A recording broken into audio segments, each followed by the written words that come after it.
Hello everyone, welcome to our YouTube channel Make Career Academy। जैसे कि आप लोग जानते हैं, हमने लास्ट वीडियो में डिस्कस किया था हमारा जीके जीएस का सिलेबस और मैंने आपको टॉपिक वाइज भी बताया था कि हमारा क्या चीज़ मोस्ट इम्पॉर्टेंट है।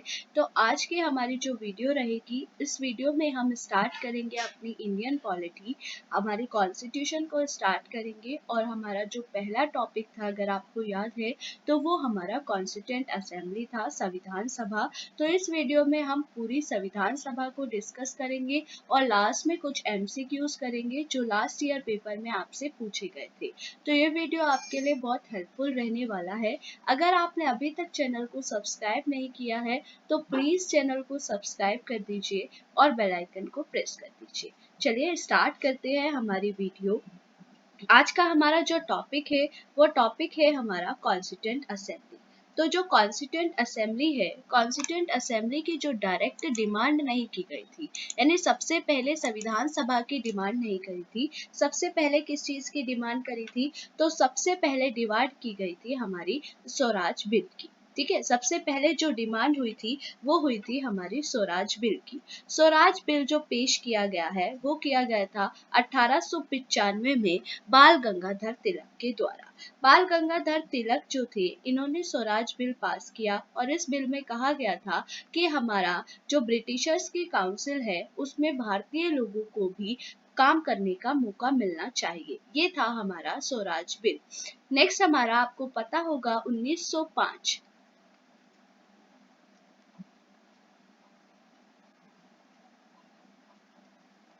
1905 में हमारा बंगाल विभाजन हुआ था। बंगाल के दो टुकड़े हुए थे जो कि लॉर्ड कर्जन के द्वारा किया गया था।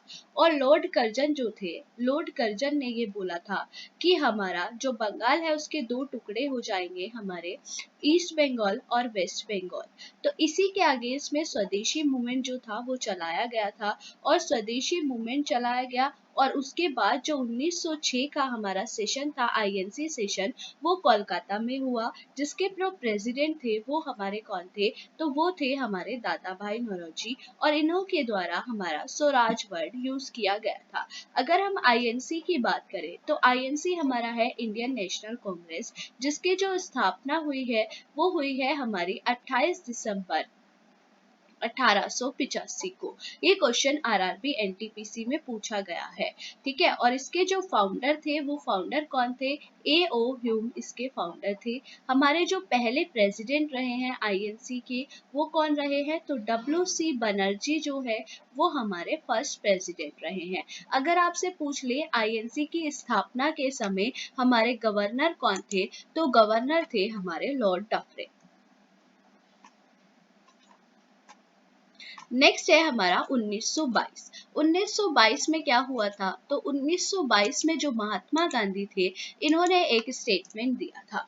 महात्मा गांधी ने एक स्टेटमेंट दिया था और ये स्टेटमेंट क्या था? ये स्टेटमेंट था कि ये जो हम स्वराज की डिमांड कर रहे हैं, ये स्वराज भारतीय लोगों की इच्छा की अभिव्यक्ति होगा, ना कि ब्रिटिशर्स का दिया हुआ कोई गिफ्ट। ठीक है, तो याद रखना क्या स्टेटमेंट था? स्टेटमेंट था कि स्वराज जो है वो भारतीय लोगों की इच्छा की अभिव्यक्ति होगा, ना कि ब्रिटिशर्स का दिया हुआ कोई गिफ्ट। फिर इसके बाद आपको पता होगा कि साइमन कमीशन आया था।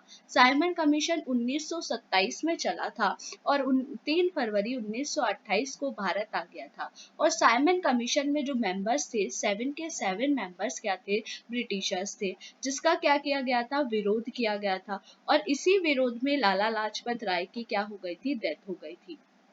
तो अभी तक तो जो डिमांड कर रहे थे वो स्वराज की डिमांड थी, लेकिन इसके बाद 1929 का जो हमारा लाहौर सेशन था, जिसके प्रेसिडेंट हमारे जवाहरलाल नेहरू थे, यहाँ पर क्या डिमांड की गई? पूर्ण स्वराज की, कि पूरी तरीके से अपना राज होना चाहिए। और 31 दिसंबर 1929 को लाहौर में रावी नदी के तट पर पहली बार तिरंगा झंडा फहराया गया था। और 26 जनवरी 1930 को 26 जनवरी 1930 को हम अपना पहला स्वतंत्रता दिवस, फर्स्ट इंडिपेंडेंस डे बनाएंगे। ये डिक्लेरेशन की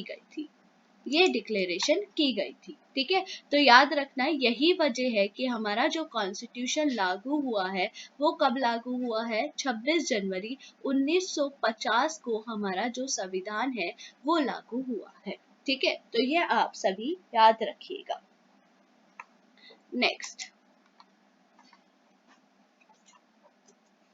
अभी तक हमने इनडायरेक्ट डिमांड कवर करी है। अब जो है हमारी वो हो गई हमारी डायरेक्ट डिमांड, प्रत्यक्ष डिमांड। यानी अब हम किसकी बात करेंगे, संविधान सभा की। तो 1934 में सबसे पहले एक व्यक्ति थे एमएन रॉय, जिन्होंने किसका आइडिया प्रपोज किया था, कॉन्स्टिट्यूएंट असेंबली का, कि क्यों ना हमें एक संविधान सभा की डिमांड करनी चाहिए। ये आइडिया किसने दिया था, एमएन रॉय ने। एमएन के फुल फॉर्म है मानवेंद्र नाथ रॉय ने। और 1935 में आईएनसी ने इसको क्या कर लिया था, ऑफिशियली एक्सेप्टेड कर दिया था। फिर 1936 के सेशन 37-38 यही डिमांड चल रही थी। और 1938 का जो हमारा सेशन था, हरिपुरा सेशन, जिसकी जो प्रेसिडेंट थे वो सुभाष चंद्र बोस थे। यहाँ पर जवाहरलाल नेहरू ने एक स्टेटमेंट दिया था। क्या स्टेटमेंट था, स्टेटमेंट था कि हम जो ये संविधान सभा मांग रहे हैं ये कैसी होनी चाहिए, ये इन्होंने इस स्टेटमेंट में बताया था। और इन्होंने स्टेटमेंट दिया कि स्वतंत्र भारत का जो संविधान बनेगा वो बिना किसी एक्सटर्नल इंटरफेरेंस के बनेगा। ठीक है, स्वतंत्र भारत का जो संविधान बनेगा वो बिना किसी एक्सटर्नल इंटरफेरेंस के बनेगा। और इसमें जो मेंबर्स चुने जाएंगे वो थ्रू वोटिंग चुने जाएंगे। ये अपना स्टेटमेंट दिया था महात्मा गांधी ने। ठीक है, तो ये था हमारा 1938। यहाँ तक हमारी डायरेक्ट डिमांड जो है वो खत्म होती है। इसके बाद हमारी डायरेक्ट कैसे डिमांड हमारी कैसे एक्सेप्ट हुई थी ये हम देखते हैं। तो डिमांड जो एक्सेप्ट हुई थी वो सबसे पहले हमारा, अगर आपको पता हो, 1939 से लेकर के 1945 तक हमारा क्या चल रहा था, सेकेंड वर्ल्ड वॉर चल रहा था। ठीक है, 1939 से लेकर के 1945 तक हमारा सेकेंड वर्ल्ड वॉर चल रहा था, जब जर्मनी ने पोलैंड पर आक्रमण कर दिया था। एक तरफ तो थे हमारे मित्र राष्ट्र और दूसरी तरफ थे हमारे धुरी राष्ट्र। तो इन्होंने क्या किया, इन्होंने जो ब्रिटिशर्स जो पावर थी वो क्या हो रही थी, धीरे धीरे कम होती जा रही थी। इसलिए ब्रिटिशर्स ने इंडिया से बिना परमिशन लिए इंडिया को एज अ ब्रिटिश भारत क्या कर दिया, ब्रिटिश भारत अनाउंस कर दिया था कि इंडिया भी as a British Bharat second world war में पार्टिसिपेट किया करेगा। लेकिन इंडिया के लोगों को पता ही नहीं था, तो इसी के लिए ये क्या लेकर आए, 1940 में अगस्त प्रपोजल लेकर आए थे। ये 8 अगस्त को आया था, इसीलिए इसका नाम अगस्त प्रपोजल है। कौन लेकर आए थे, लॉर्ड लिथगोल इसको लेकर आए थे। यहाँ पर इन्होंने कहा कि आप हमारा सेकेंड वर्ल्ड वॉर में पार्टिसिपेट कर लो, आप हमारा सेकेंड वर्ल्ड वॉर में साथ दो, हम आपको क्या देंगे, प्रोविंशियल स्टेटस बनाने का दर्जा दे देंगे। ठीक है, हम आपको क्या करेंगे, प्रोविंशियल स्टेटस बनाने का दर्जा दे देंगे। प्रोविंशियल स्टेटस होता है कि सारे काम आप खुद करेंगे लेकिन जो लास्ट पावर है वो बस हमारे हाथ में रहेगी, वो प्रोविंशियल स्टेटस है। साथ में ही इन्होंने कहा कि हम ब्रिटिशर्स की जो वायसराय काउंसिल है उसमें इंडियन मेंबर्स की जो सीट्स है उनको बढ़ा देंगे। लेकिन इसको क्या कर दिया था, फेल कर दिया था, भारतीय लोगों ने इसको नहीं अपनाया था, तो ये अनसक्सेसफुल हो गया। फिर 1942 में हमारा क्या आया था, क्रिप्स मिशन आया। और क्रिप्स मिशन में ही क्रिप्स मिशन को लेकर आए थे, तो क्रिप्स मिशन लेकर आए थे सर स्टेफोर्ड क्रिप्स। और ये क्या था, यहाँ पर इन्होंने सेम ही बात बोली कि आप क्या करो, सेकेंड वर्ल्ड वॉर में हमारा साथ दो, हम आपको क्या करेंगे, आपकी कॉन्स्टिट्यूएंट असेंबली बनाने की परमिशन दे देंगे। बस यहाँ इन्होंने वर्ड यूज करा कि हम आपकी कॉन्स्टिट्यूएंट असेंबली बनाने की क्या करेंगे, परमिशन दे देंगे, लेकिन आफ्टर वर्ल्ड वॉर सेकेंड। तो जैसे ही इन्होंने ये बोला, एक पार्टी थी हमारी मुस्लिम लीग क्या हो गया, खड़ा हो गया अपोज में, और उसने कहा कि हमें क्या चाहिए, हमें हमारी कॉन्स्टिट्यूएंट असेंबली अलग से चाहिए, हमें हमारा एक सेपरेट नेशन चाहिए, हमें पाकिस्तान चाहिए। और फिर आईएनसी इस चीज के अगेंस्ट में खड़ा हो गया कि एक ही पार्टी इंडिया में बनेगी, एक ही कॉन्स्टिट्यूएंट असेंबली बनेगी। तो ये भी हमारा क्या हो गया था, फेल हो गया था। बाद में महात्मा गांधी ने इसको क्या बोला, post dated cheque on a crashing bank, डूबते हुए बैंक का चेक बोला था महात्मा गांधी ने इसको। और ये भी क्वेश्चन पूछा जाता है एग्जाम में कि पोस्ट डेटेड चेक किसको बोला, तो क्रिप्स मिशन को बोला था। ठीक है, तो यहाँ तक की कहानी आपको समझ आ गई होगी। अगर आप चाहें तो आप इसके नोट्स बना सकते हैं, अदरवाइज मैं इसको आपको पीडीएफ अपने चैनल पर शेयर करूंगी, आप पीडीएफ भी डाउनलोड कर सकते हैं।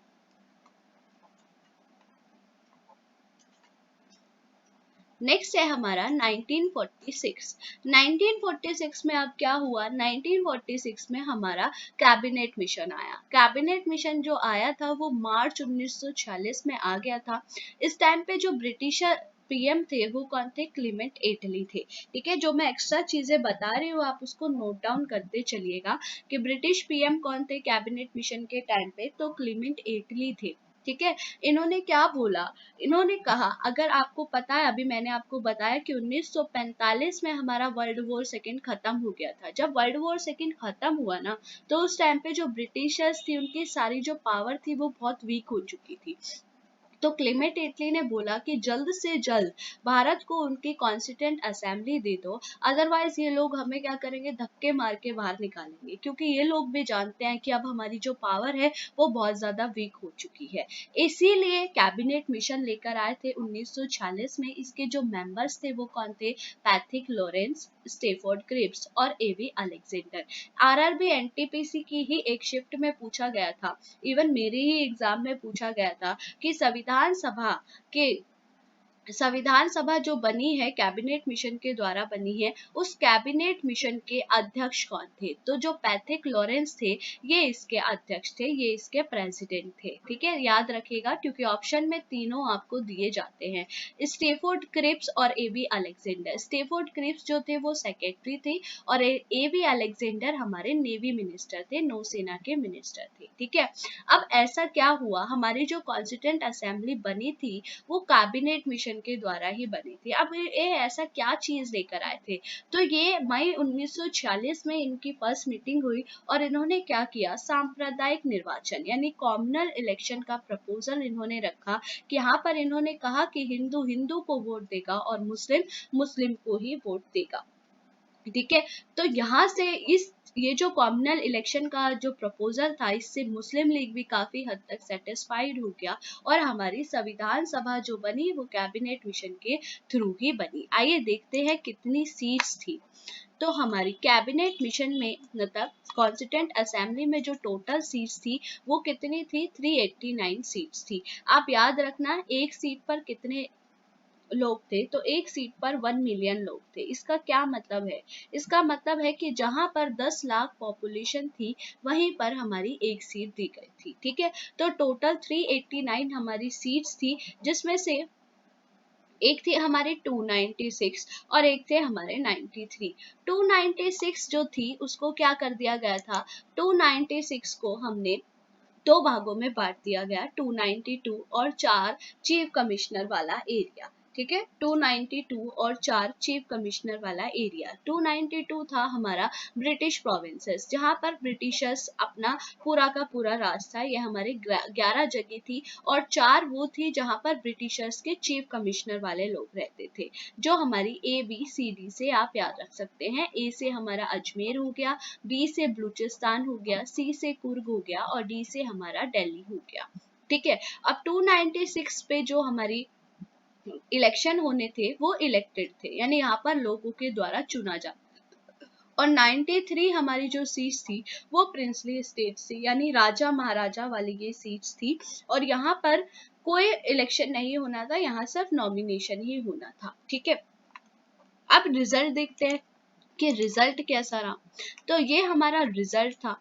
रिजल्ट में क्या हुआ, 296 सीट्स पे ही रिजल्ट आया, क्योंकि जो 93 थी प्रिंसली स्टेट जो राजा महाराजा वाली थी ये पहले से ही इंडिपेंडेंट थी।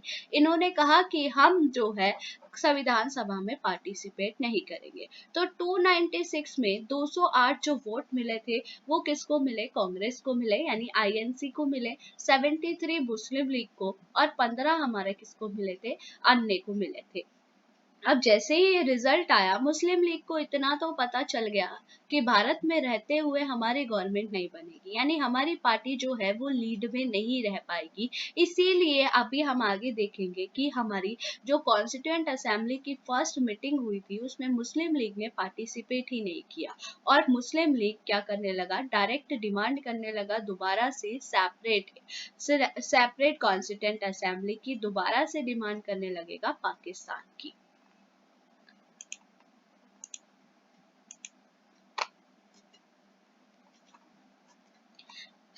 अब हमारा क्या हुआ, रिजल्ट हमारे आ गए। तो रिजल्ट आने के बाद जो कॉन्स्टिट्यूएंट असेंबली फॉर्म्ड हुई थी वो कब हुई, 6 दिसंबर 1946 को बाय फ्रेंच सिस्टम।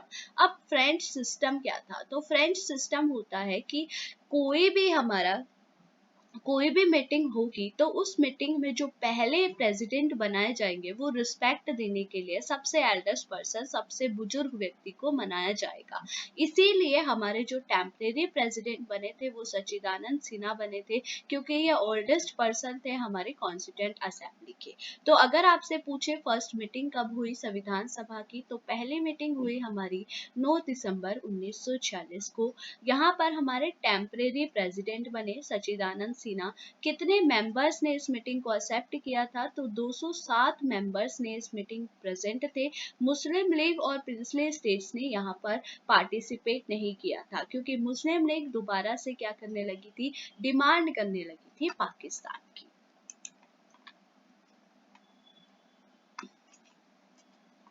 नेक्स्ट है हमारा सेकंड मीटिंग। सेकंड मीटिंग कब हुई थी, तो सेकंड मीटिंग हुई थी हमारी 11 दिसंबर 1946 को। यहाँ हमारे क्या बन गए थे, परमानेंट प्रेसिडेंट बन गए थे राजेंद्र प्रसाद। वाइस प्रेसिडेंट कौन बने थे, तो एच सी मुखर्जी और कृष्णा मचारी हमारे वाइस प्रेसिडेंट बने थे। कॉन्स्टिट्यूशनल एडवाइजर कौन बने थे, तो BN राव, बेनेगल नरसिम्हा राव जो थे वो हमारे संवैधानिक सलाहकार बने थे।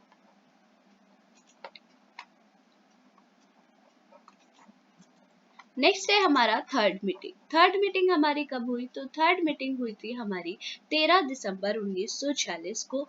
13 दिसंबर की यानी तीसरी मीटिंग के जो अध्यक्ष बने थे वो कौन बने, जवाहरलाल नेहरू। और इन्होंने क्या पास किया था, ऑब्जेक्टिव रेजोल्यूशन, जिसको उद्देश्य प्रस्ताव भी कहते हैं। ठीक है, तो एग्जाम में पूछा जाता है कि उद्देश्य प्रस्ताव किसके द्वारा पास किया गया था, तो जवाहरलाल नेहरू के द्वारा। अगर आपसे पूछे कि कब पास किया गया, तो 13 दिसंबर 1946 को। और कब स्वीकार किया गया, कब एक्सेप्ट किया गया, तो 22 जनवरी 1947 को।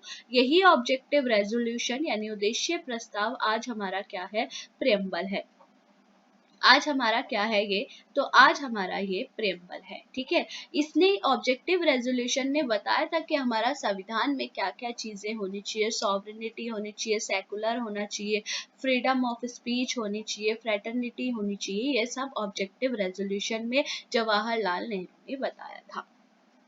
ठीक है, अभी तक हमने देखा कि हमारी कॉन्स्टिट्यूएंट असेंबली की जो डिमांड थी वो कैसे हुई, कैसे एक्सेप्ट हुआ, कैसे बना है। अब हम डिस्कस करते हैं कमिटीज को कि कौन कौन सी इंपॉर्टेंट कमिटीज है। तो सबसे पहली जो कमेटी है वो कौन सी है, तो सबसे पहली कमेटी थी हमारी union power committee. Union power committee, इसके हमारे हेड कौन है, तो इसके हेड थे हमारे जवाहरलाल नेहरू। इसके बाद दूसरा कौन है, तो दूसरी है हमारी यूनियन कॉन्स्टिट्यूशन कमेटी। इसके हेड भी कौन है, जवाहरलाल नेहरू है। ठीक है, मैं आपको यही लर्न करा देती हूँ। जिस भी कमेटी में हमारा यूनियन और यूनियन वर्ड आएगा उन दोनों के हेड कौन है, जवाहरलाल नेहरू है। नेक्स्ट है हमारा प्रोविंशियल कमेटी, हिंदी में बोलते हैं प्रांतीय कमेटी। पा से प्रांतीय, पा से पटेल। ठीक है, पी से प्रोविंशियल, पी से पटेल। फिर है कंसल्टेटिव, हिंदी में बोलते हैं परामर्श कमेटी। इसके भी कौन है, सरदार वल्लभ भाई पटेल है। नेक्स्ट है हमारा रूल प्रोसीजर स्टीयरिंग और फ्लैग होस्टिंग। जो रूल जिसके हाथ में स्टीयरिंग रहेगा, ऐसे याद रख लो, जिसके हाथ में स्टीयरिंग रहेगा उसको कुछ रूल फॉलो करने पड़ेंगे। अब जब कुछ रूल फॉलो करेगा तो उसको एक अधिकार, एक राइट मिला है फ्लैग होस्टिंग का। तो तीनों के कौन है? हमारे राजेंद्र प्रसाद है। आई होप आपको ये याद हो गया होगा। यूनियन के कौन है? जवाहरलाल नेहरू है। प्रोविंशियल कौन है? तो पटेल है। कंसल्टेटिव कमेटी के कौन है? तो सरदार वल्लभ भाई पटेल है। जो स्टीयरिंग कमेटी है, यानी जो स्टीयरिंग को फॉलो करेगा वही कुछ रूल को फॉलो करना पड़ेगा और फ्लैग भी उसी को होस्ट करने को मिलेगा। तो इसके कौन है? हमारे राजेंद्र प्रसाद है। नेक्स्ट हमारी मोस्ट इंपॉर्टेंट कमेटी कौन सी है? Drafting committee. ड्राफ्टिंग कमेटी से भी क्वेश्चन एग्जाम में बहुत पूछता है। ड्राफ्टिंग कमेटी के हमारे हेड कौन है? तो बी आर अम्बेडकर, भीमराव अम्बेडकर हमारे हेड है।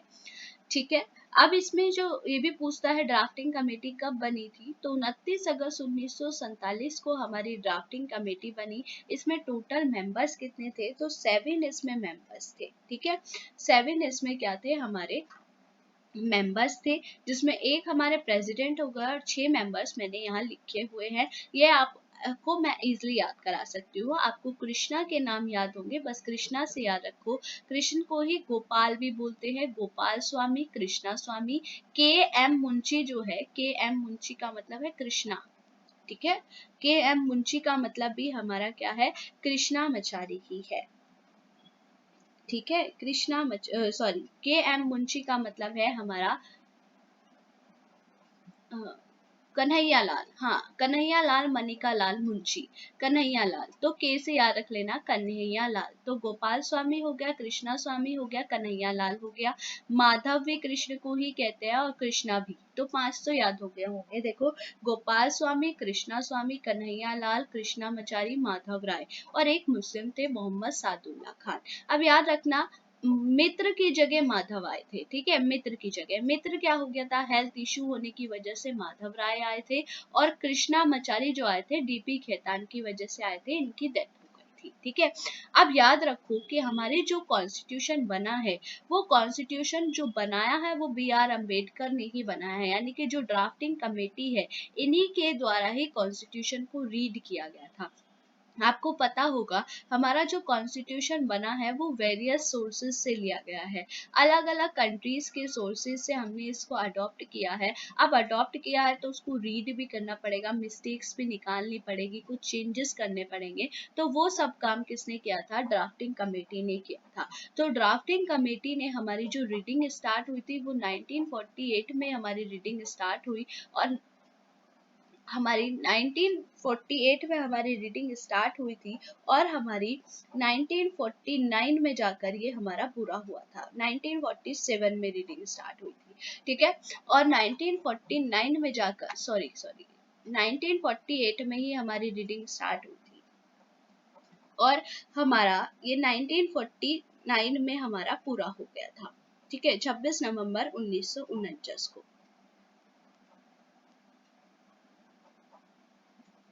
आई होप आपको इतना अच्छे से समझ आ गया होगा। अगर आपको हमारे इस पीडीएफ, अगर आपको इस चैनल की पीडीएफ चाहिए, सॉरी, अगर आपको इस टॉपिक की पीडीएफ चाहिए तो आपको पीडीएफ हमारे टेलीग्राम चैनल पर मिल जाएगी, जिसका लिंक जो है मैं आपको डिस्क्रिप्शन में दे दूंगी। जिसका लिंक जो है वो मैं आपको डिस्क्रिप्शन में दे दूंगी। ठीक है, हमारी जो रीडिंग स्टार्ट हुई थी वो 1948 में ही स्टार्ट हुई थी। 4 नवंबर 1948 से हमारी स्टार्ट हुई थी। ठीक है, और 26 नवंबर 1949 तक हमारा ये जो काम था वो प्रॉपर तरीके से पूरा हो गया था। तो ड्राफ्टिंग कमेटी के जो हेड थे उन्होंने ही ये काम किया था। इसीलिए फादर ऑफ इंडियन कॉन्स्टिट्यूशन जो बोला जाता है वो बी आर अम्बेडकर को ही बोला जाता है। नेक्स्ट, ड्राफ्टिंग कमेटी, देखो इसमें मैंने लिखा भी है, drafting committee makes the constitution bye 3 reading on 26 November. Reading आपसे नहीं पूछी जाती है कि कब कब हुई थी। ठीक है, लेकिन फिर भी आपको मैं बता देती हूँ, जो पहली रीडिंग हुई थी वो 4 नवंबर से 9 नवंबर तक के बीच में हुई, केवल 5 दिन। और जो दूसरी रीडिंग हुई थी वो हमारी 15 नवंबर 1948 से 17 अक्टूबर 1949 तक हुई थी। ये हमारी बहुत लंबी मीटिंग चली थी लगभग 11 महीने ये मीटिंग चली और इसमें लगभग 7,000 प्लस जो थे हमारे अमेंडमेंट निकले थे, लेकिन वास्तव में केवल 2,500 के समथिंग ये अमेंडमेंट किए गए थे। और जो थर्ड मीटिंग थी वो हमारी 14 नवंबर 1949 से लेकर के 26 नवंबर 1949 को हुई थी। तो 26 नवंबर 1949 को हमारा जो संविधान था वो बनकर रेडी हो गया था। और आफ्टर इंडिपेंडेंस हमारी जो सीट्स थी वो 299 थी। 299 में से 284 ने इस पर क्या किया था, सिग्नेचर किया था। ठीक है, पूछ लेता है कितने लोगों ने सिग्नेचर किया, तो 284 ने सिग्नेचर किया था। लेकिन जो कॉन्स्टिट्यूशन इन्फोर्स हुआ था वो इन्फोर्स कब हुआ, 26 जनवरी 1950 को। क्यों हुआ था, मैंने आपको बताया था 1929 में हमारा लाहौर सेशन हुआ और उस लाहौर सेशन में ही हमने घोषणा करी थी कि 26 जनवरी 1930 को हम क्या बनाएंगे, फर्स्ट इंडिपेंडेंस डे। तो इसी डेट को सिग्निफिकेंस रखने के लिए, हिस्टोरिक बनाने के लिए हमारा जो कॉन्स्टिट्यूशन था वो 26 जनवरी 1950 को लागू हुआ था। लेकिन कुछ प्रोविजन थे जो 26 नवंबर 1949 को ही लागू कर दिए थे, जैसे हमारा इलेक्शन हो गया, इंटरिम पार्लियामेंट हो गया, हमारा चुनाव हो गया, सिटीजनशिप हो गया, ये सब हमने उसी टाइम पे लागू कर दिया था। जब हमारा कॉन्स्टिट्यूशन लागू हुआ था उस टाइम पे हमारे 395 आर्टिकल्स थी, 8 हमारे शेड्यूल्स थे और हमारे 22 जो थे वो हमारे भाग थे। ठीक है, एट प्रेजेंट में हमारे 425 प्लस आर्टिकल्स हो गए हैं, 12 हमारे शेड्यूल है और 25 हमारे क्या हो गए हैं, भाग हो चुके हैं। ठीक है, तो ये हमारा कॉन्स्टिट्यूएंट असेंबली कैसे बनी ये मैंने आपको बता दिया है। अब इम्पोर्टेंट पॉइंट डिस्कस करने से पहले थोड़ा सा देख लेते हैं इंडिया और पाकिस्तान कैसे अलग हुए थे, क्योंकि वो भी तो अलग हुए थे ना। तो हमारा क्या हुआ, पाकिस्तान ने अलग से डिमांड करनी स्टार्ट कर दी थी। जब हमारी फर्स्ट मीटिंग हुई तो पाकिस्तान ने पार्टिसिपेट नहीं किया। तो 3 जून 1947 को, ठीक है, 3 जून 1947 को हमारा माउंट बेटन प्लान आया था। और इस माउंट बेटन प्लान जो था, उन्होंने ही क्या कहा, उन्होंने बोला कि भारत और पाकिस्तान दो अलग अलग नेशन होंगे और 14 अगस्त को पाकिस्तान इंडिपेंडेंट हो जाएगा और 15 अगस्त को भारत अलग से, दो अलग राज्य बन जाएंगे। ठीक है, दो अलग राष्ट्र। और आपको बताओ पाकिस्तान जो है पहला देश है जो हमारा रिलीजियस बेसिस पे अलग हुआ है, धर्म के आधार पर अलग होने वाला पहला जो है वो कौन है, पाकिस्तान ही है। ठीक है, अब क्या हुआ, अब ये अलग हो गए, अब इनको तो अलग हो गए। अब इंडिया इंडिपेंडेंस एक्ट आया। अब इस एक्ट ने बोला कि जब तक पाकिस्तान की कॉन्स्टिट्यूएंट असेंबली नहीं बनती तब तक वो इंडिया की कॉन्स्टिट्यूएंट असेंबली के अंडर ही काम करेगा।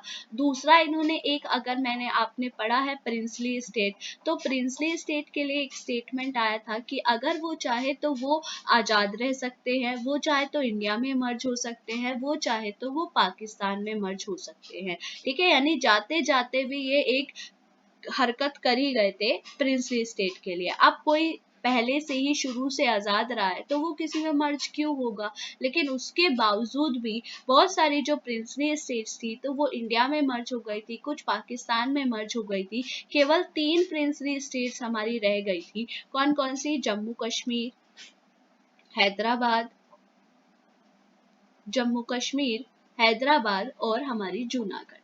ये 3 हमारी प्रिंसली स्टेट थी जो रह गई और इन्होंने कहा कि हम क्या रहना चाहते हैं, आजाद ही रहना चाहते हैं।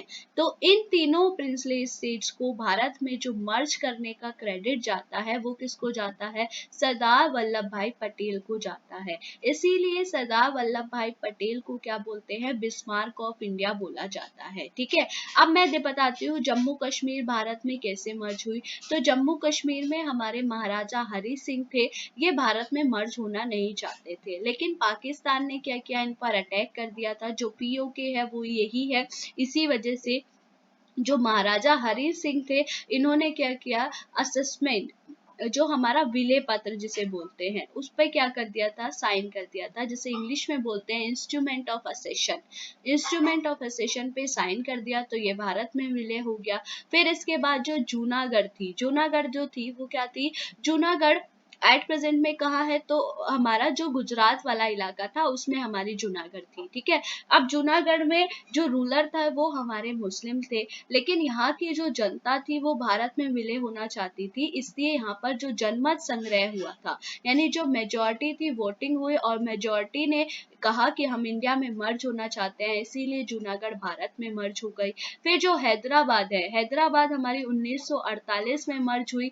हैदराबाद मर्ज ही नहीं होना चाहती थी, हैदराबाद के निजाम रेडी ही नहीं थे इंडिया में मर्ज होने के लिए।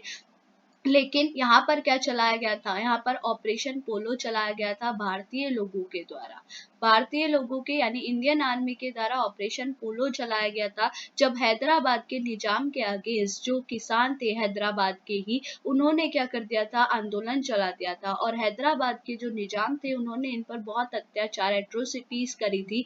तो फिर इंडियन आर्मी इसमें इन्वॉल्व हुई और ऑपरेशन पोलो चलाया। ऑपरेशन पोलो चलाने के बाद हैदराबाद के निजाम ने सरेंडर कर दिया, तो हैदराबाद भी भारत में मर्ज हो गए थी। तो ये हमारा कुछ पार्ट था जो हमारा बताना रह गया था। अब देखते हैं कुछ इंपॉर्टेंट टॉपिक्स, इंपॉर्टेंट पॉइंट्स।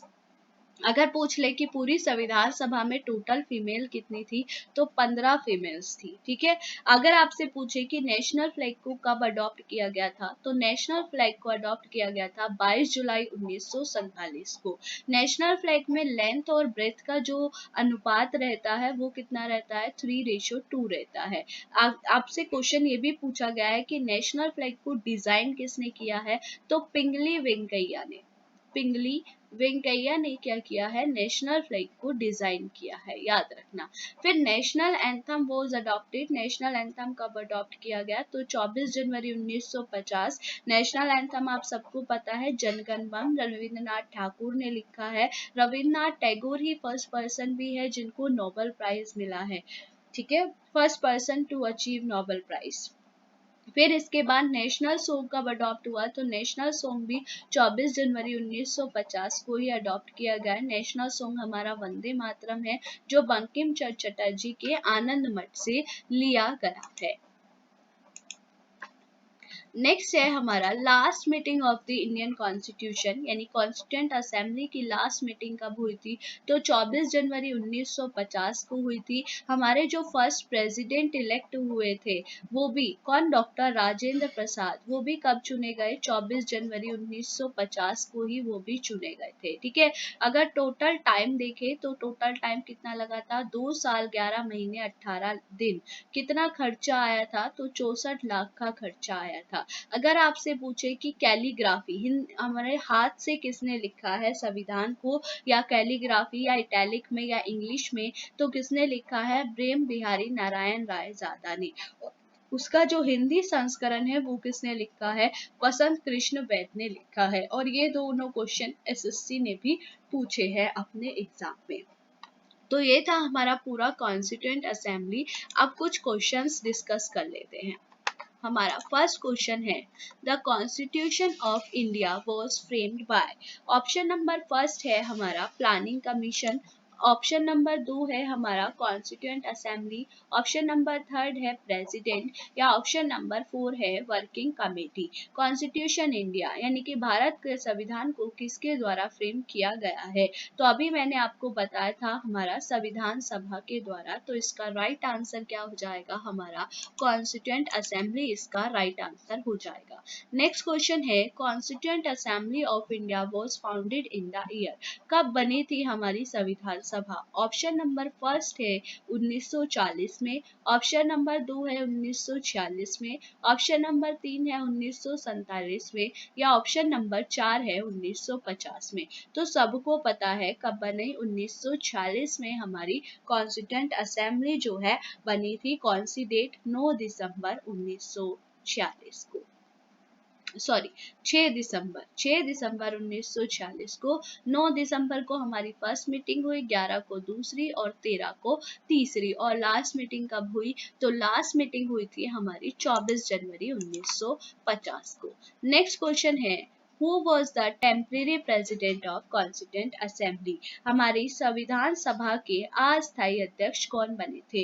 ये क्वेश्चंस वही है जो प्रीवियस ईयर में पूछे गए हैं। क्वेश्चन नंबर 1 है B.R. अम्बेडकर, क्वेश्चन नंबर 2 है, ऑप्शन नंबर 2 है राजेंद्र प्रसाद, ऑप्शन नंबर 3 है सच्चिदानंद सिन्हा, या ऑप्शन नंबर 4 है मनिका लाल मुंशी। तो ऑप्शन नंबर सी जो है वो इसका राइट आंसर होगा।